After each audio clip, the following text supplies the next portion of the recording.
I am at the National Farm Machinery Show in Louisville, and I found a Cutterbar that is unlike any other Cutterbar that I have seen before. This is the system here. I see lots of things that are different. The first is these guards. Kyle, tell me how these guards are different from the usual. The biggest difference with the guards are they're made on spring steel, not cast like your standard OEM guards. That's awesome.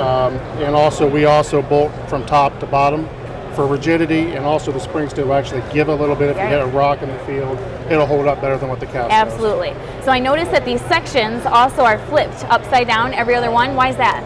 By our design, the way the guards are mounted, we can actually have that sickle inside, and it'll free float and press against itself. Okay. By us doing that, we don't have to have any hold down clips, no shims, no adjustments whatsoever. Okay, and then these rollers definitely stand out to me. They're different from the typical. What do these rollers accomplish? Basically what the rollers are doing is they're replacing the wear plates on the system. Okay. General systems, everything rides metal to metal wear, which has a lot of drag. The rollers just eliminate all that. Okay. A lot less horsepower, it's easier on the machine itself. Okay, so what is this system called? This is the Schumacher Cutterbar. Okay, and where's it made? Or it's actually a German-made product. Okay. We've been distributing this product for 30 years.